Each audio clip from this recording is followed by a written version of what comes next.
Bonjour à tous. Donc, bonjour Malika, merci à toi d'être présente sur je ne sais pas comment on dit en fait, sur ce Zoom, sur ce YouTube. Donc, merci à toi d'avoir répondu présente en tout cas à ce rendez-vous. Avec plaisir. Donc, moi, c'est Samia Mekas et j'accompagne les femmes à retrouver estime et confiance en elles après un cancer du sein. Moi, j'en suis pas arrivée là comme ça, bien évidemment, mais je vous expliquerai mon histoire bien après. En attendant, j'ai créé cette chaîne. J'ai décidé de mettre en tout cas mon temps, mon énergie et l'amour, la passion de ce que je suis en train de faire avec ces femmes qui elles aussi ont décidé de changer leur vie, qui ont décidé aussi de braver en fait des difficultés pour les transformer en force. Et aujourd'hui, elles sont là pour en témoigner sur cette chaîne qui s'appelle Femmes conscientes, femmes puissantes, femmes inspirantes. L'idée, c'était que justement, je mette des femmes en valeur, des femmes de tous les jours, j'ai envie de dire. Moi, je me rappelle, à l'époque, j'avais des espèces de mentors et ces mentors étaient bien trop loin pour pouvoir y accéder. Alors, du coup, j'ai eu l'idée de me dire, mais comment faire pour être inspiré par des femmes qui finalement nous ressentent, qui vivent notre quotidien et qui sont aussi près de nous et qui même peuvent nous aider pour nous-mêmes avancer. Et donc, j'ai eu cette idée de rassembler sur cette chaîne des femmes pour voilà, nous parler de leur histoire. Donc, j'accueille donc Malika qui va elle-même se présenter, nous dire ce qu'elle fait et nous dire comment elle est arrivée là. Malika. Alors, bonjour tout le monde. Je m'appelle Malika Virin. Je suis écrivaine, publiée depuis 2017. Et j'ai fait de l'accompagnement littéraire pour aider les écrivaines et les écrivains à écrire leurs propres livres. Voilà. Pour vous dire d'où je viens, je suis née en banlieue parisienne. Je suis née avec une pathologie rare qui s'appelle la maladie de Strumpel-Lorrain. Et du fait de mon éducation, probablement du fait de mon éducation, je pense que j'ai très tôt compris qu'il fallait que je travaille dur à l'école pour avoir beaucoup de capacités et devenir le patron. Parce que quand on est avec j'ai un handicap moteur, c'est une pathologie donc rare, lourde pour certains, pas pour moi puisque je suis née avec. Clairement, en fait, je boite, je marche avec des difficultés, je perds l'équilibre et je me fatigue beaucoup. Donc, je me suis dit, tu travailles comme ça, tu t'offres ton confort, quoi qu'il arrive, tu es plus sûr, en fait, d'avoir ce qu'il te faut dans la vie, ce dont tu as besoin, plutôt que aller subir. Et donc, j'ai travaillé d'arrache-pied. Et puis, moi, c'était simple. À 11 ans, je savais que je devais être chef d'entreprise, sauf que j'ai pas pris le bon chemin pour aller du point A au point B. Voilà. Je suis partie vivre à Marseille pour m'éloigner de la banlieue. Et puis pour vivre ma vie de jeune femme de 20 ans. Là-bas, j'ai rencontré le père de mon premier enfant.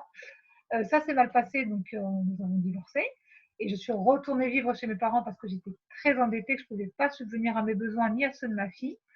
Lorsque j'ai fait les comptes, je devais un peu plus de 12 000 euros de dettes entre la banque, mes études de mode, le loyer et aussi même la RTM. Je devais même de l'argent au transport de Marseille. L'argent à qui, pardon, ça a coupé Dans la RTM, le réseau des transports maritimes. Et voilà, le métro marseillais, voilà, mais c'est payé. J'ai tout payé. Voilà. Et donc, j'ai soldé mes comptes, j'ai mis à plat ma situation financière. J'en ai fini avec les dettes, je me suis trouvé un nouvel appart. Dans la foulée, je me suis mariée, on a fondé une famille. Et comme j'étais bien décidée à aider les femmes, quand je me suis retrouvée dans la mouise comme ça, je me suis dit que c'est pas possible parce que toutes les femmes avec qui je discutais me disaient ah mais c'est normal, hein, c'est comme ça, tu sais l'argent, le fameux l'argent ça va, ça vient et puis c'est comme ça, on fait avec. Moi je voulais plus d'off dans ma vie, je pensais que je méritais beaucoup mieux donc j'ai pris mes finances, je suis passée de moins 12 000 euros à plus 12 000 euros, donc je constitue une part de sécurité solide. Donc, ça allait beaucoup mieux dans ma tête, puisque quand on s'occupe d'un élément problématique, on va dire, dans sa vie, tout le reste suit. Dans la foulée, j'ai perdu les 12 kilos de bonheur que j'avais pris en me mariant. Et, et donc, j'ai continué ma vie. Donc, on a fondé une famille avec mon mari, on a déménagé une fois, et puis là, on a redéménagé dans le sud de la France. J'allais dire au soleil, mais aujourd'hui, il pleut, parce que c'est le sud-ouest, il pleut beaucoup. Voilà, il pleut beaucoup. Et voilà. Et maintenant, comme je disais, bien, je suis écrivaine et j'accompagne les femmes à vivre au mieux dans leur vie à travers l'écriture et les finances. Alors, juste quelques questions, Malika. Tu nous as parlé d'une pathologie assez lourde. Du coup, ça a eu quelles conséquences pour toi, en fait? Parce que, évidemment, je pense que c'est une pathologie que tu vas garder à vie, n'est-ce pas? Et donc, Oui, l'idée, c'est de trouver des solutions pour mieux vivre. ouais. D'accord. Et donc, toi, si j'ai bien compris, tu as décidé de ne pas être victime quelque part de ça, mais plutôt d'être actrice finalement de tout ça. Ouais, actrice de ma vie. Et justement, comment ça s'est passé en fait? Parce que étant petite, ben, toi, tu sais pas que tu es différente en fait. Finalement, c'est le regard des autres qui te montre que Ah tu es oui, je différente. le rappelle. Et tu te rappelles comment? Ah, en fait, quoi. Ouais, ils te le disent. Ah, bah, ils te le disent. Ouais, ça se manifeste Des comment? fois, tu dirais le truc, on vient de te le dire. Ben, en fait, je me suis dit, les moqueries, tu peux pas, en fait, tu peux pas aller dans le cerveau de la personne, lui intégrer l'idée que c'est inutile. Donc, j'ai composé avec dans un premier temps. Tu sais, tu te caches pour pleurer, tu serres les dents. Et puis, je pense que c'est arrivé au collège. En fait, j'ai voulu écrire. Là, c'est même plus ancien. En primaire, on avait un exercice 20 minutes par semaine. On avait un cahier, c'était un cahier de l'expression libre. Et moi, je ne savais jamais quoi écrire dedans. C'est-à-dire que j'étais la seule enfant handicapée de ma classe et j'étais l'une des rares personnes qui ne prenait pas le stylo, qui regardait la fenêtre. Tu vois, il y avait déjà une espèce de petit problème. Tu vois, je ne voulais pas être dans cette réalité, en fait. Ouais. C'était après, elle avait tout testé. Avant la récré, le matin, le midi, après manger, je voyais bien, tu sais, qu'il se passait un truc avec son histoire de cahier. Avec le temps, je me suis dit, mais en fait, il n'y avait que cette institutrice qui mettait ça en place, tu vois. Parce que mes sœurs, non, elles disaient, non, non, on nous travaille, on ne fait pas ça. Et puis, en fait, moi, j'étais trop calme, en fait. Pour l'éducation nationale, je me taisais, je regardais à travers la fenêtre, j'avais de bons résultats. Mais voilà, je ne faisais pas de vagues, tu vois. J'essayais de passer inaperçue. J'avais déjà cet handicap, je me disais, et puis, ça me frustrait parce que je voyais des gens mes camarades qui écrivaient plein de trucs. Elles me disaient, ouais, tu peux dessiner, tu sais, essayer de. Hmm. Je griffonnais un début de poésie, je dessinais un arbre, et puis ça me, ça me saoulait en fait comme exercice. Je voyais pas le lien, il n'y avait pas de.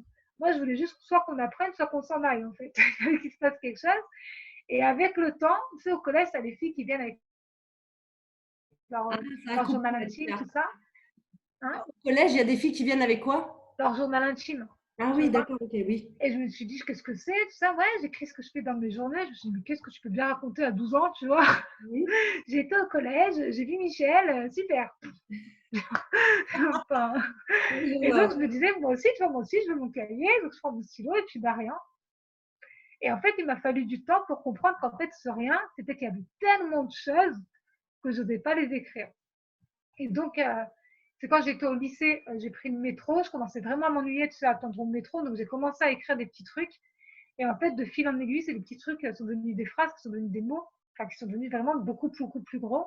J'écris des textes musicaux, tu vois, en fait, j'ai commencé à me vider. Et mes parents, je pense qu'ils ont compris le truc parce qu'ils me voyaient tout le temps en train d'écrire. Et parfois, ils m'entendaient chanter, mais c'était pas des musiques qui passaient, tu vois. Mais ils me laissaient. Ça me disait, au moins là-bas, elle crie pas, laisse-la tranquille, celle-là. Parce qu'elle en a plein d'enfants, donc ils se disent, celle-là, je sais où elle est. Et puis petit à petit, en fait, j'ai fait de l'écriture un outil comme de survie, tu vois. Hmm. D'écrire ce qui allait pas, ce que je voulais. Et je me souviens d'avoir écrit plein de choses comme, de toute façon, je vais aller m'installer à Marseille, je ne sais pas quand, je ne sais pas comment, mais je vais y aller, de toute façon, j'ai pas le choix. J'y vais, j'y vais, j'y vais. Et j'ai même pris mon billet, tu sais, tout discrètement, j'ai fait mes trucs, je me suis inscrite à la fac.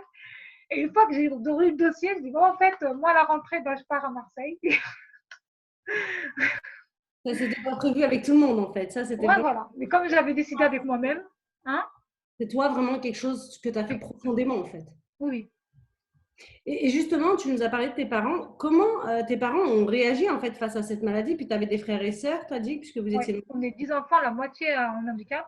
Le frère de ma mère a un handicap moteur, il vit en Algérie, enfin, il a un handicap. Et comme il est né il y a très longtemps en Algérie, dans un petit village, ils ne l'ont pas soigné. Ils ont pensé qu'il avait j'allais le dire en kabyle, qu'il avait un problème mental, D'accord, tu ok. vois. Et donc, mes parents ont mis du temps à lâcher le morceau au médecin, à leur dire, oui, le frère de mon épouse a cette maladie. Et en fait, ma mère, je pense qu'elle ne voulait pas, tu vois, ou on lui avait fait tellement croire, la pauvre, que c'était de sa faute, puisqu'elle nous avait portés, tu vois. C'est la mentalité un peu à l'ancienne. Hein. Et du coup, en fait, c'est nous qui lui avons dit, oui, mais qu'est-ce qu'il a ton frère? En fait, on a essayé de gratter, et puis finalement, ils se sont rendus compte, les médecins, parce qu'on n'est pas enfin, c'est une maladie rare, mais il y a quand même dans le monde des gens qui ont cette pathologie, et ils se sont rendus compte que, comme c'est génétique, c'est assez disparate. Donc, dans un premier temps, je pense que ma mère, elle a dû beaucoup, beaucoup s'en vouloir. Et puis, tu sais, c'est des gens qui ont vécu la guerre, donc ils ont fait avec. Je sais pas comment t'expliquer, ils ont Oui, c'est comme une ça. autre mentalité, tu vois, et puis c'est des croyants, donc ils ont fait avec, ils nous ont élevés, point, tu vois, ils nous ont aidés à progresser. Et puis, il n'y avait pas de tu vas pas à l'école, il n'y avait pas de tu vas pas faire ça. On faisait chacun en fonction de nos compétences et de. Puis voilà, je sais pas comment expliquer. En fait, mes parents nous ont élevés comme si tout était normal, tu vois. Oui, Ils c'est avaient ça, juste peut-être ça plus de va. mercurochrome et de pansements, tu vois. Mm. Voilà, ils avaient juste une boîte à pharmacie. C'est déjà pas Et un mal. véhicule qui roule pour les urgences, tu vois, ils se sont adaptés, tu vois. Mm. Du coup, je pense que ça a fait ça, en moi, du coup, il y a de l'adaptation constante.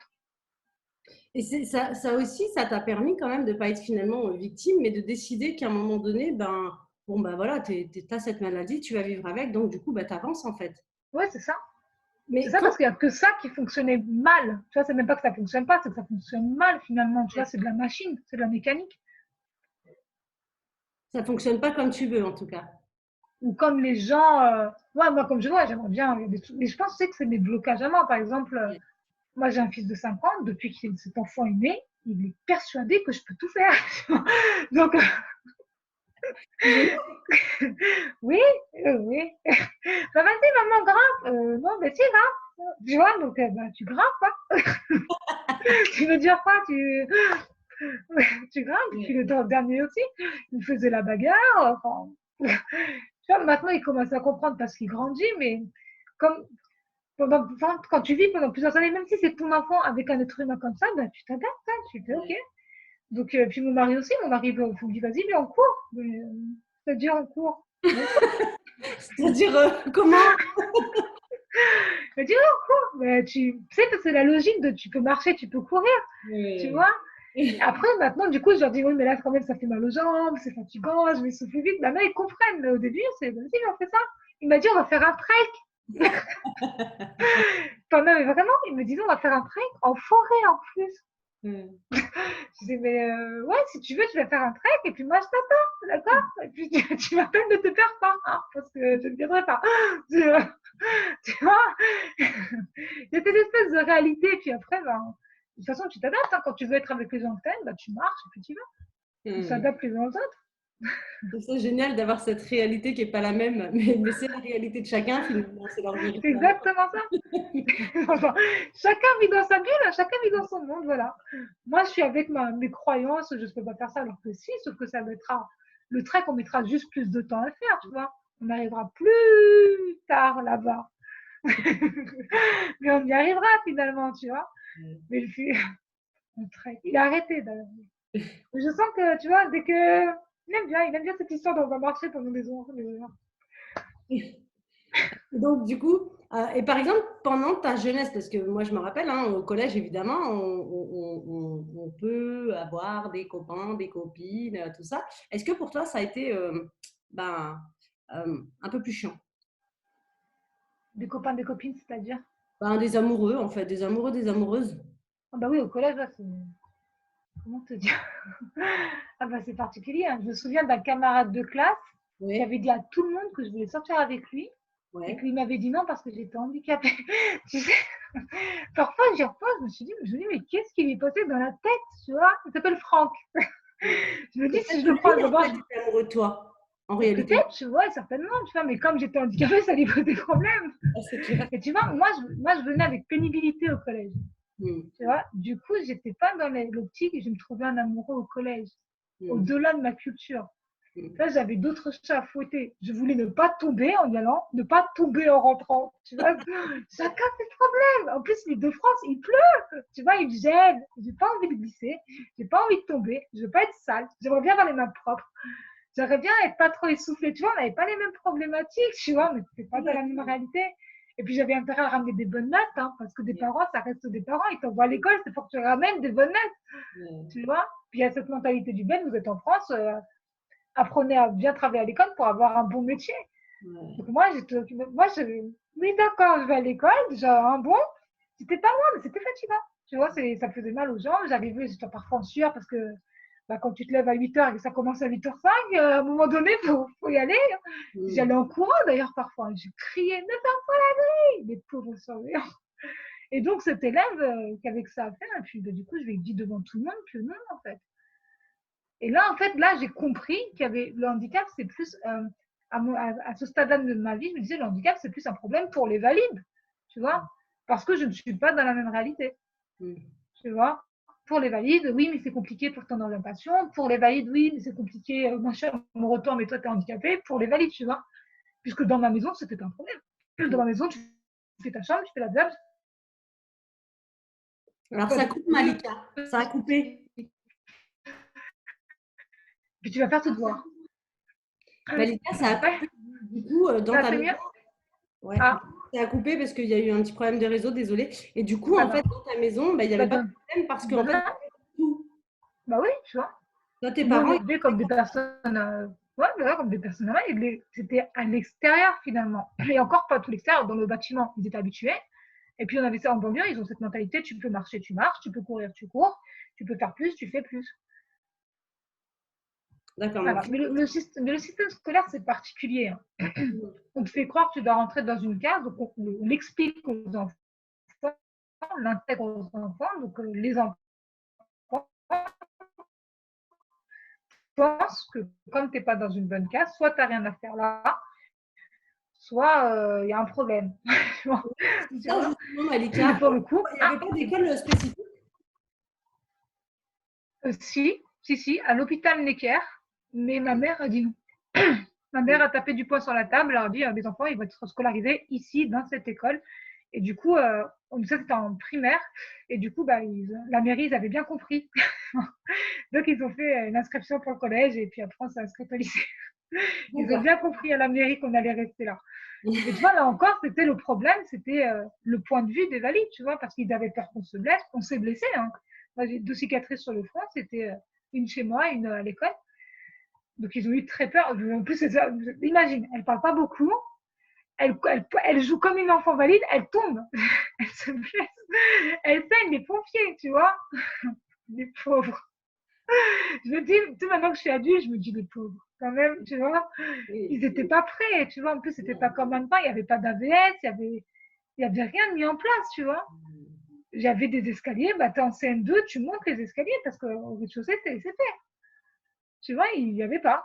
Donc on fait, tu t'adaptes. Hein.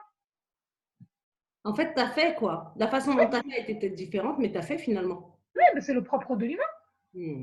Les bébés ne savent pas marcher, ils apprennent à marcher, ils se lèvent, ils tombent, ils se lèvent, ils tombent, et puis ils marchent. Au début, ils ont une drôle de démarche, et puis parfois ils la gardent, parfois pas. Tu vois? Là, c'est pareil. Sauf que moi, ma démarche, comme ça, tu vois? Mais ça m'empêche pas de faire. D'accord. Donc, du coup, finalement, après, il y a eu le lycée, puis il y a eu Marseille. Donc, d'après ce que j'ai compris, c'est que tu es partie à Marseille en t'inscrivant à la fac de droit. la fac de droit. Et du coup, comment c'était pour toi alors? Est-ce que c'était plus compliqué, moins compliqué finalement? Est-ce que, comme beaucoup, tu as aimé ou pas?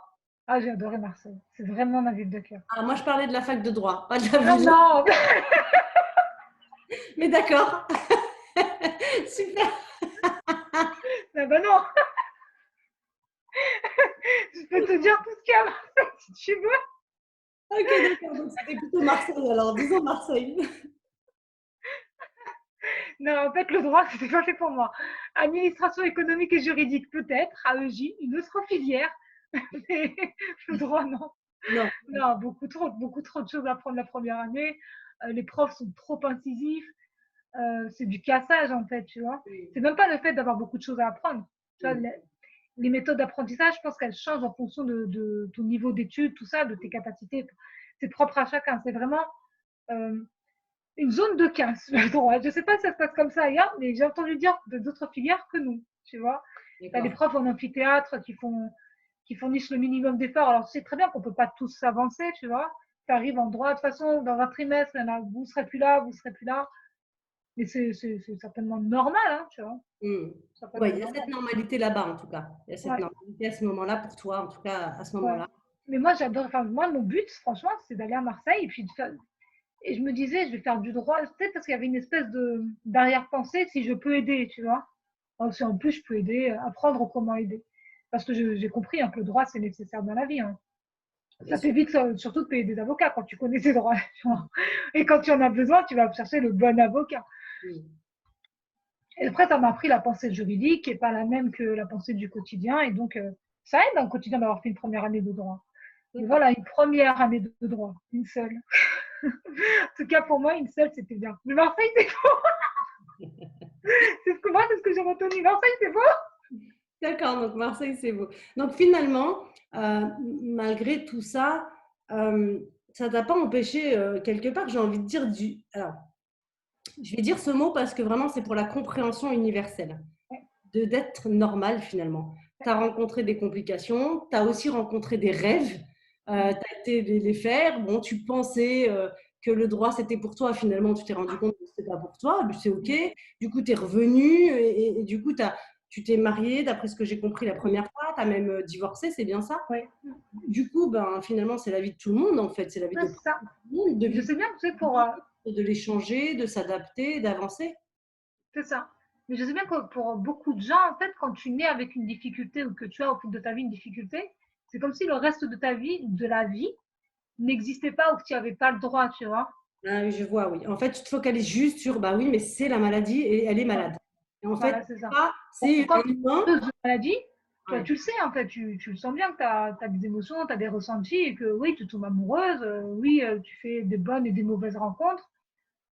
En fait, il n'y a pas de protection ou d'aggravation du quotidien, en fait. Tu vis Ouais. avec et encore une fois, tu t'adaptes comme tous les humains, finalement. Tu vois. Ouais, c'est ça. Mhm. Oui, oui, je tombe amoureuse, j'ai rencontré le père de ma fille, j'ai une fille, on s'est mariés, puis on a divorcé. Et je suis retournée vivre chez mes parents, le cœur brisé et très endettée. Et puis après, c'était reparti, le temps de se reconstruire. Comment tu as fait justement? C'est intéressant pour te reconstruire, pour toutes les femmes là qui sont endettées, qui cherchent des solutions en se disant bah ouais, mais c'est fini, c'est la fin du monde, c'est la fin de leur vie et que bah que l'argent bah, pour elles c'est trop compliqué. Moi, je suis diplômée en comptabilité, du coup, l'argent, pour moi, c'est. J'aime bien jouer avec les chiffres. On Mhm. s'entend bien, j'aime jouer avec les chiffres, pas avec l'argent. Ça, il y a une différence, j'aime bien ça, en fait. Et quand j'ai constaté que j'avais mal géré, je me suis arrêtée au constat, en fait, parce qu'on a vite fait de. En fait, j'avais dépassé la zone de culpabilisation. J'aurais pas dû faire ci. Dès que j'achetais un truc, j'aurais pas dû faire ça. Comment je paye le loyer? Mais une fois que tu constates que tu as plus de 12 000 euros de dette, la question à se poser, c'est comment est-ce que je vais faire? Tu vois? Parce que je ne peux pas payer le loyer, je ne peux pas nourrir mon enfant, je dois quitter mon logement puisque je ne peux plus là, j'ai tout financièrement. Mais la première chose à faire, c'est comment est-ce que je fais? Donc je suis rentrée chez mes parents parce que je ne pouvais plus payer. Il est de question que je me retrouve en foyer ou à la rue. Là, j'ai choisi. En fait, j'ai choisi ce qui était mieux pour moi et mon enfant à ce moment-là. Mhm. Et ensuite, une fois que je me suis dit que maintenant il est temps que je regarde mes finances, parce que ça prend du temps. Je venais de divorcer, j'avais plus d'appart. Je venais de dire à mon enfant, allez hop, là on change d'école, on passe d'un endroit ensoleillé à un endroit où il pleut, il fait froid. On vivait chez mes parents, donc avec ses grands-parents. Et ben, ça sert à rien de culpabiliser, ça sert à rien de se répéter tous les jours, ah si j'avais fait autrement, si tu avais fait autrement, tu n'en serais pas là. Point. Ouais. Maintenant, tu as fait, comment tu vas faire à partir de maintenant, c'est quoi ton autrement en fait? Et moi, mon autrement, c'était, parce que je faisais des cours de mode par correspondance, c'était de dédier un moment dans la journée, tous les jours, pour regarder mes finances. Déjà, comme ça, j'avais moins peur. Donc le fait de C'est les pas les regarder regarder, tous les jours, ça permet d'avoir moins peur et d'être ouais, c'est pas les regarder pour me dire, me fustiger, non, non, c'est je regarde. Là, à la banque, je dois tant d'argent, j'ai emprunté tant d'argent, je dois tant d'argent, donc j'ai remboursé ça déjà, c'est une bonne chose. Comment est-ce que je fais pour rembourser rapidement le reste? Puisque je devais aussi de l'argent à mon école de mode, puisque je paye en plusieurs fois. Puis j'ai soldé petit à petit, en fait. Comme j'avais pas de loyer à payer, Mhm. dès que je pouvais, tu vois, j'ai remboursé les RTM. Ensuite, mon loyer, ça a été plus long. Et d'ailleurs, mon loyer, j'ai remboursé la moitié de ce que je devais. Et ensuite, je leur ai donné l'adresse de mon ex-mari et je leur ai dit maintenant, vous allez voir ce monsieur qui va payer sa part. Parce qu'on habitait ensemble dans le logement. Certes, j'ai contracté des crédits à mon nom, mais monsieur va payer sa part et puis j'ai plus de nouvelles. Peut-être qu'ils ont trouvé monsieur, peut-être pas. En tout cas, c'est eux que ça concerne. Il ne faut pas aussi s'accrocher et se dire je ne dois pas faire ça parce qu'on a vécu ci ou ça, en fait. Mhm. Il y a beaucoup de femmes, je trouve, qui font cette erreur de se dire je ne vais pas. Soit elles se disent je ne vais pas aller l'embêter, ou elles pensent que c'est indigne, ou elles ont peur. Oui. Moi, je vais être franche, j'avais peur de mon ex-mari, donc je ne suis pas passée par lui pour lui dire, par exemple. Ouais. J'ai pris j'ai fait un courrier, voilà, monsieur Appel habite à telle adresse, veuillez vous tourner vers lui pour payer le reste de la dette, D'accord. en m'appuyant sur le droit. D'accord. Vous Donc ça, savez quelque chose? Ça aussi, c'est intéressant et c'est un élément important parce qu'effectivement, il y a beaucoup de femmes qui ont peur ou qui se disent non, non, mais moi je suis fière, du coup Ça je n'a rien à voir. ne vois rien et tout, bah, je préfère payer et tout. Mais du coup, c'est s'endosser aussi des responsabilités des autres. Et c'est souvent des mères célibataires qui pensent comme ça et elles sont vraiment dans l'erreur. C'est pas une question de. Il n'y a pas de fierté à avoir en fait. Et en Mm. général, c'est souvent dans des situations catastrophiques qu'on essaie d'avoir le plus de fierté. Mm. Si tu veux rester fier et digne, trouve une solution. Voilà. Et l'apparence, en fait, ce que vont dire ou penser les gens, à ce moment-là, il ne faut même pas s'en soucier. De façon générale, il ne faut pas, mais alors vraiment à ce moment-là, ça doit être le dernier cadet de ses soucis. Clairement. Moi, de façon générale, je me moque plutôt beaucoup de ce que peuvent dire ou penser les gens de moi, de ce que je fais, de comment je marche, de ce que je pense. Enfin, c'est moi que ça concerne. Chacun vit avec soi-même. Donc, mais alors à ce moment-là, c'était encore plus. Hein. C'était, j'ai pris mon stylo. Je pense que j'ai dû réfléchir peut-être 2 nuits. Je me suis dit, ah non, non, moi, je dois payer tout ça. J'ai mon lot d'erreur, monsieur va payer. C'est intéressant ce que tu dis. Merci Malika, parce qu'effectivement, ça permet aussi de se libérer de certaines choses en disant bah oui, c'est vrai, j'ai pas endossé finalement toutes les catastrophes qu'on a à deux aussi. C'est ça? Ouais, c'est ça. Mhm. C'est ça. Ok. Du coup, alors juste si je peux me permettre, en fait, c'est pas vraiment ta maladie quelque part qui était plus encombrante. Finalement, c'était ta mauvaise gestion de Oui, tes. on est bien d'accord. Bah oui, c'est ça. Bah, Bah en oui, fait, c'est ça. c'est à travers ces discours justement qui permettent justement de dire à certaines personnes qui pensent que la maladie c'est la fin du monde, Mhm. de leur monde, ou Ouais, c'est ça. après, elles ont peut-être raison, c'est la fin d'un monde, mais c'est pas forcément la fin de tous les mondes. C'est ça. Il y a des choses qui sont possibles et que même plus que tu ne l'espérais, peut-être même au départ, non? Ah oui, oui. Ouais. Ah oui. Ouais. Mais tu sais, enfin, même si on a été élevé comme des personnes normales, on va dire, on faisait bien comprendre qu'il y avait des trucs, ça allait être plus dur. Ouais. Et puis il y avait un mot, ma mère me dit un mot en kabyle depuis que je suis petite, elle me disait c'est facile, mais moi j'étais persuadée qu'elle me disait c'est difficile. Ah, Tu vois, donc je m'étais créé, en fait, je m'étais inventé un truc. Je ouais. m'étais inventé que je pouvais rien faire, tu vois, parce que tout était difficile. Et Mm. donc pour moi, mon summum, c'était de partir à Marseille. Tu vois, faire un truc tellement dur, tu vois, pour me prouver que waouh, elle me disait tu peux tout faire, c'est facile en kabyle. Mais moi, j'étais persuadée qu'elle me disait c'est difficile. Et quelques mois après que je sois retournée vivre chez eux, chez mes parents, il y avait ma grande sœur et ma mère m'a dit, je sais pas de quoi on parlait, et elle m'a dit ce mot en kabyle. Et je lui dis, mais toi, tu me dis toujours c'est difficile. Et ma sœur me regarde et je crois qu'elle a compris que j'avais toujours fait. Elle me dit, mais elle t'a dit c'est facile. Tu vois, et du coup, Ta vie, ce mot-là qui t'était répété tout c'était le temps, tout le temps, tout le temps, toi, dans ta tête, ouais, c'est difficile, alors qu'elle, elle te disait c'est facile. oui, Donc, finalement, tu as fait d'un mot une croyance, et là, tu te dis, mais c'est difficile la vie. et ben ouais, alors que, tu vois, en plus, je trouvais que c'était pas cohérent, tu vois, parce qu'il y avait des trucs qui m'amusaient vraiment beaucoup. Elle me disait, ouais, dans ma tête, je me disais, mais pourquoi elle me dit c'est difficile? Hmm. Tu vois, donc je te laisse imaginer les joyeuses conversations que nous avons pu avoir, les belles incompréhensions. Oui, c'est clair. Ah, la communication. Si précieuse, la pauvre. Et puis du coup quand j'ai compris que je croyais qu'elle me disait que c'est difficile, alors qu'en fait, elle me disait c'est facile parce que ma mère, elle me voyait médecin, tu vois. Et je lui disais, mais maman, les médecins, c'est-à-dire médecin généraliste, médecin, non, non, médecin, tu vois, genre médecin. Je dis, mais avec un scalpel. Elle m'a dit, oui, je dis, mais maman, si je tombe, le patient, il va mourir. Parce que là encore, pour moi, on n'était pas dans la même réalité. Mais elle me disait, c'est facile. Tu Hmm. vois, c'est-à-dire qu'elle avait conscience que j'avais des facilités. Tu vois, elle voyait ce que moi, je ne voyais pas. Ouais, exactement, ouais, ouais, c'est ça. Et donc, il a fallu que j'aille à Marseille, que je rencontre ce type. Enfin, que Marseille, surtout, mais bon, que je rencontre ce type, que je revienne avec mon enfant auprès d'elle pour comprendre que tout ce temps, elle me disait, Malika, c'est facile. Ouais, c'est fou ça. Hein. Et après, du coup, il a fallu démonter cette croyance. Et j'ai eu un long moment de silence et de méditation. Je me suis dit, mais toute ma vie, à chaque fois que je disais, je vais faire un truc, elle me disait, oui, c'est facile. Et moi, je me disputais avec elle, déjà. Et en plus, j'essayais de faire plus. Tu vois, j'essayais d'aller là où c'est plus dur. Alors qu'elle me disait, c'est facile. Ouais, tout Tu simplement. vois, elle était dans le confort pour moi. Et moi, je bataillais toute seule avec moi-même, en fait. Waouh. Pas forcément avec mon handicap, parce qu'en plus, je bataille avec mon handicap en espérant qui disparaissent ou je sais pas quoi, tu vois. J'essaie de négocier comme ça avec mon corps. Et avec ça, avec le fait que j'étais persuadée qu'elle me disait que c'était difficile, du coup, j'ai fait des trucs géniaux, hein, j'ai chanté, tout ça. Tant mieux, tu vois, mais en fait, c'était facile, tu vois. Alors voilà, c'est là où c'est important. Moi, je trouve ton histoire mais juste incroyable. Merci Malika hein, de nous délivrer ça Avec avec plaisir. autant de sourire, autant de plaisir, autant de bonheur. Moi, je prends ça en tout cas comme un vrai cadeau. Ah, C'est c'est gentil. génial, merci.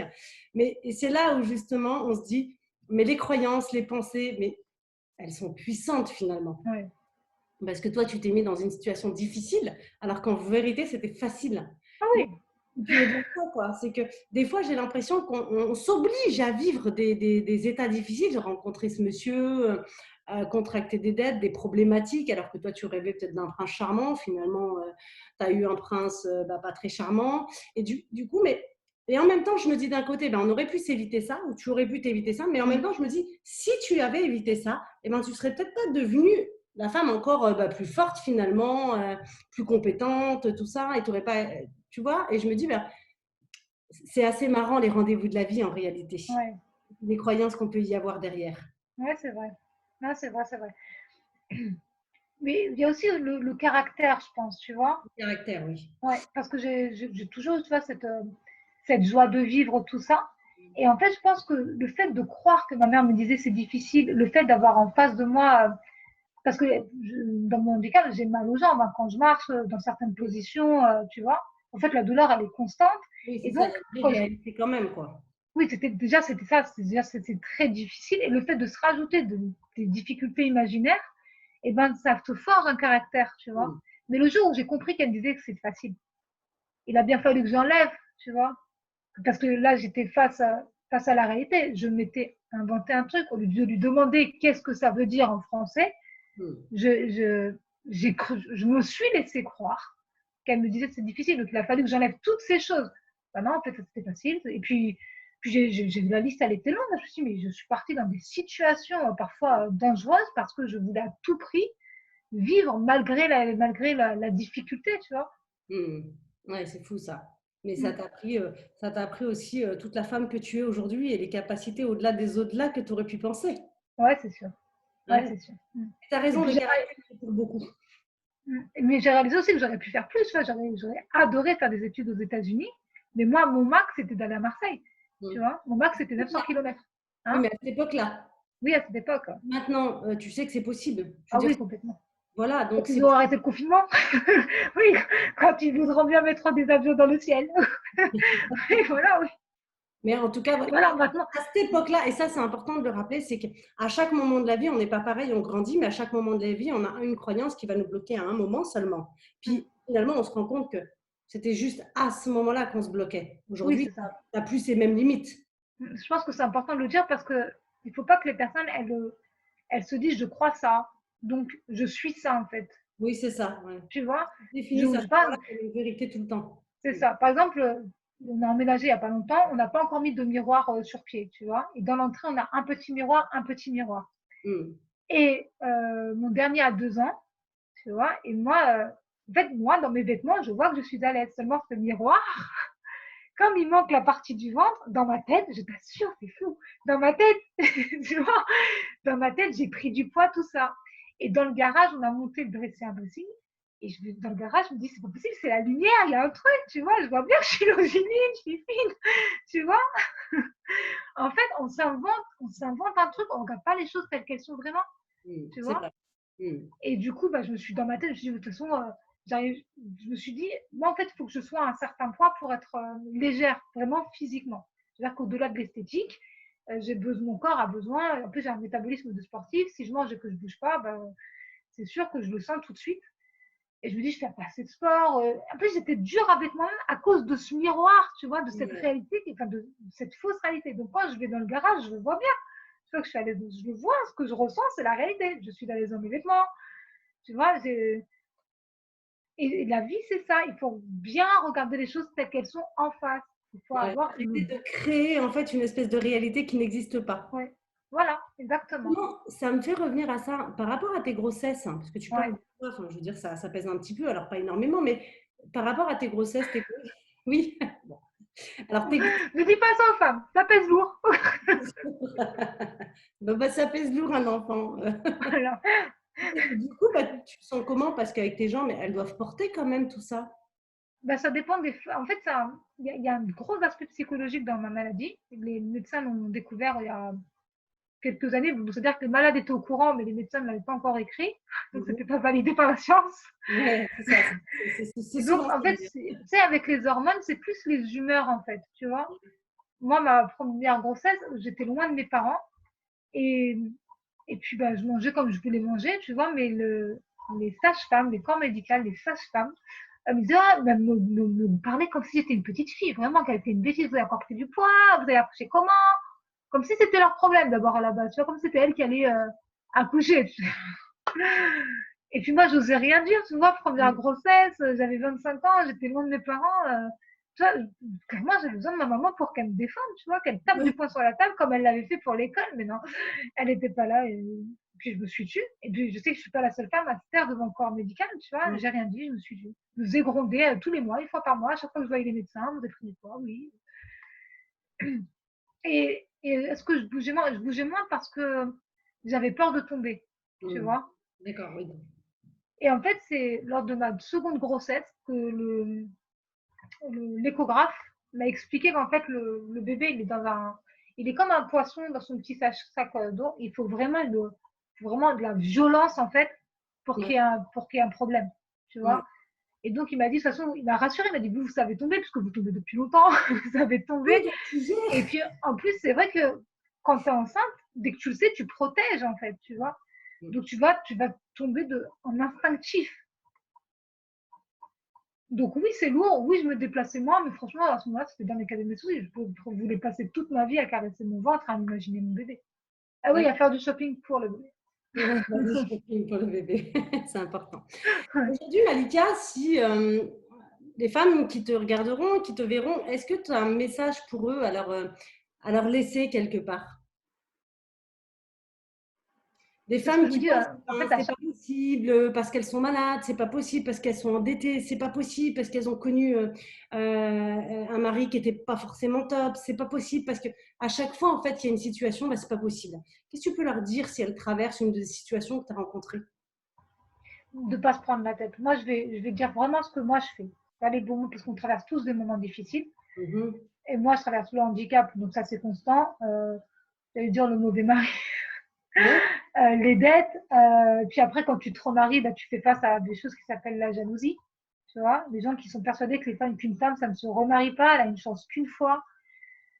Euh, quand tu décides de devenir écrivaine, ben là pareil, hein, comment ça, tu te lances en roue libre, quand tu crées ton entreprise, tu vois, on va te coller des trucs, non, mais parce que les gens vont se dire, moi je le fais pas, pourquoi tu le fais? Tu vois, Mm. c'est ça. Le truc, ce que je fais, c'est retourne à toi-même et vois ce que tu avais prévu pour toi, en fait. Qu'est-ce que Mm. tu espérais pour toi? Ça s'est pas passé comme t'espérais? Ben, prends des mouchoirs, pleure un bon coup, tu as le droit. Et puis après, bah, tu te retrousses le manche et tu trouves une solution. Parce qu'il y a des solutions à tout. Mm. Moi, je pense sincèrement la seule chose à laquelle il n'y a pas de solution, c'est la mort, en fait. Tu vois, Mm. tant que tu es en vie, et en fonction de tes capacités, évidemment, tu vois, si tu es tétraplégique, je vais pas te dire, bah, tout seul, faire du plane, tu vois. Tu auras Mm. besoin d'un petit accompagnement, peut-être. Mais, et puis, il y a ça aussi, on est nombreux sur Terre, on est nombreux, on peut très bien se faire accompagner. Moi, quand j'étais embêtée, j'aurais adoré que quelqu'un me dise, voilà, je te prends la main, je te dis comment faire. Mais les gens qui m'entouraient me disaient, oh, c'est comme ça va aller.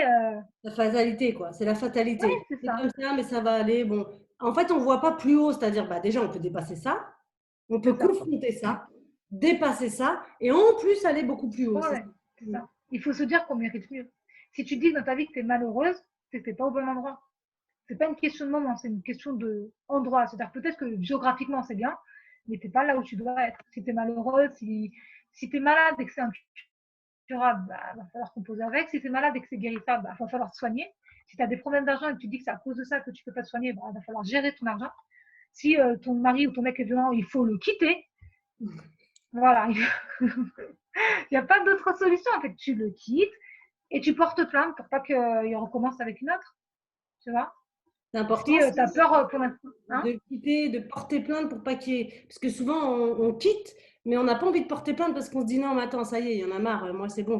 On a peur du retour de flamme, en fait. Et puis, s'ils ne payent pas la pension alimentaire, bon, tu portes plainte. Parce que les commissariats sont faits pour ça. Normalement. Normalement, on doit aller porter plainte là-bas, tu vois, pour de vrai. Et puis si on te reçoit mal, tu demandes à parler à un autre commissaire ou à une autre commissaire, tout simplement. Ça a l'air simple comme toi, comme ça, là, avec toi, Malika, en disant, Mais ça n'a pas été facile, hein. Ouais, mais on a des projections quand même dans la tête en se disant, mais tiens, s'il me retrouve, peut-être qu'il va me massacrer au coin d'une rue ou là, que sais-je. Moi, je faisais des cauchemars, hein, tu vois, je faisais des cauchemars. Et puis, enfin, la peur, elle est. Moi, je pense que la peur, c'est une invention de l'esprit pour te protéger, tu vois. Mais quand tu le vis, tu ne dis pas ça. Hein. Tu dis juste j'ai peur. Tu vois, tu restes dans ta tétanie. Seulement, il faut que tu prennes soin de toi, que tu prennes conscience que toi, tu es l'être le plus important de ta vie sur cette terre. Que tu sois maman, que tu sois, même si tu es à la tête d'une grande patrie parce que tu n'as plus de parents, tu es responsable de toi avant d'être responsable des autres. Tu dois te protéger toi, prendre soin de toi avant de pouvoir prendre soin de qui que ce soit. Et si prendre soin de toi, c'est t'éloigner d'un homme violent, tu t'éloignes, point barre. Il n'y a même pas de si. T'éloigner d'un homme violent, c'est te protéger. Tu négocies pas avec toi-même, tu négocies pas avec ton cœur. Tu négocies pas avec ton être. On négocie avec soi-même, on se dit allez, ça sert à rien. Allez, j'ai de l'espoir qui change. Allez, avec un peu de temps, ça va s'arranger. Ah, ça ira mieux demain si je me tais. Souvent, non, mais si tu tais, ça ira mieux demain pour lui, ouais. Si tu te tais, ça va mieux pour lui. Bah oui, c'est ça. Ouais, t'es sûr que ça va mieux pour lui. Non, tu bouges. Il n'y a pas d'autre solution. Tu bouges. Tu sais pas où aller, ben, tu t'organises. Et tu n'es pas obligé de tout dire aussi. Tu vois? Tu n'es pas obligé de tout dire. Tu prends tes affaires, tu pars, toi. Il ne s'agit pas de se retrouver à la rue, il ne s'agit pas de se mettre en danger. Tu t'organises.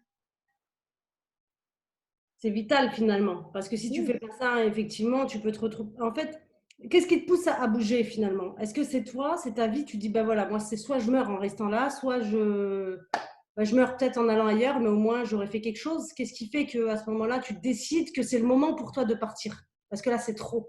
Je pense que quand tu tombes et tu te dis, mais tu te répètes, aller au bout du tunnel, il y a la lumière et tu vois pas la lumière. Moi, je me rappelle un jour, quelqu'un m'a dit, il m'a fait comprendre que la vie, c'est une question de point de vue, en fait. Quand tu regardes, là où tu regardes, c'est que de la cacade. Si tu tournes la tête, tu vas voir une rose, tu vois. Il suffit de changer son point de vue. Je sais que c'est très facile à dire. Et je me souviens vraiment dans quel état j'étais, mais il faut savoir dire stop, en fait. Il faut savoir s'aimer et dire stop. Et je sais qu'il y a des femmes qui n'ont pas d'enfants et qui, du coup, restent en disant ça aurait été pire si j'avais un enfant. Mais pire que quoi et par rapport à quoi? Tu vois, et quand tu as un enfant, je ne vais pas le quitter parce que j'ai un enfant. Mais ça va pas. Tu vois, ça va pas.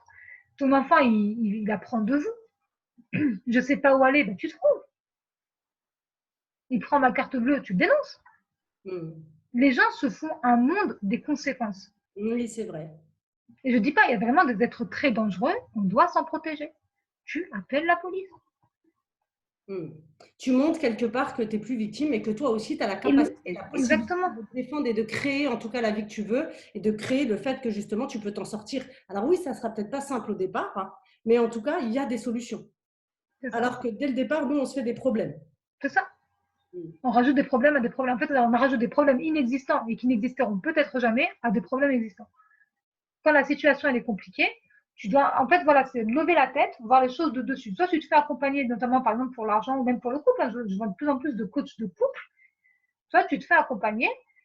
Et si tu n'as pas les moyens ou que tu ne veux pas ou je ne sais pas pourquoi tu ne te fais pas accompagner, ben, tu dois chercher en toi cette capacité à voir les choses de loin. Parce que tu vas te rendre compte qu'en fait, c'est. Sauf cas extrême, bien sûr, mais c'est pas. J'ose espérer que les femmes qui vont regarder ça ne seront pas dans des cas extrêmes, mais souvent, c'est moins dramatique qu'il n'y paraît. Parfois, tu as juste affaire à un petit imbécile, tu vois. Et qui a peut-être même plus peur que toi. En réalité, oui. En réalité. Donc, c'est ça que tu dirais à toutes ces femmes. Dans tous les cas, trouver des solutions, bouger. Bouger. De nourrir ce mental qui finalement est inexistant, mais peut-être que vous avez des vraies solutions qui sont existantes en réalité. Et puis se faire du bien aussi, parce que quand tu t'amuses dans la vie, quand tu te fais plaisir, tu as plus d'énergie. Parce que tu goûtes au bonheur, même si c'est un petit bonheur mini. Moi, je me souviens, je me disais, ne rajoute pas de peine à ta peine. Ne rajoute pas de peine à ta peine. Mm. Parce que je pleurais vraiment. Et après le divorce, mais je pleurais mais tout le temps. Je pleurais la nuit. Je n'avais que devant, en fait, Alors, devant ma famille, je pleurais pas, mais sinon, je me cachais pour pleurer. Je pleurais, je pleurais. C'est justement, ça. c'est intéressant ce que tu disais. Après ton divorce, tu pleurais. Mais ça y est, tu étais divorcée, donc ça va, normalement, tu étais tranquille. Qu'est-ce qui faisait que tu pleurais? T'es mignonne. Elle est mignonne, cette question. Ah, c'est mignon. Pourquoi je pleurais? Bah, parce que, je sais pas, parce que je m'étais gourée. Parce que, et puis parfois, mais tu t'en vas, mais tu te demandes comment tu as pu t'attacher, tu vois. Et puis, il y a aussi le fait que tu sois pas vraiment sûr de tes sentiments. Et puis, il y a aussi le trop plein d'émotions. Tu vois, même si tu n'aimes plus la personne quand tu la quittes, eh ben, enfin, il y a le trop plein d'émotions. J'étais profondément triste parce que la vie que j'avais menée jusque-là, ben, c'est pas que j'avais espéré, je vais être franche, j'avais pas espéré grand chose, entre guillemets, pour moi, tu vois. Je me laissais un peu porter par la vie, je faisais quand même qu'à ma tête, tout ça, mais je me disais, mais là, mais je suis tombée bien mal, j'ai vécu tout ce que je voulais pas vivre, tu vois. Donc j'avais de la peine, une peine profonde en fait, finalement pour celle que j'étais. Et comme j'étais en phase de transition, il fallait que je pleure, tu vois. Et puis je me disais, mais parfois je me voyais, je pleurais et je pleurais parce que je pleurais, tu vois. Et je me disais, mais bon sang, je me fais de la peine, tu vois. C'est-à-dire que j'arrivais à sortir de la situation, je me disais, mais attends, il y a des gens qui me reconnaissaient pas. Tu vois, j'étais revenue vivre là où j'avais toujours vécu et des gens qui savaient pas qui j'étais parce que même physiquement, mon visage avait dû changer, tu vois. Au-delà des kilos que j'avais pris, j'étais changée.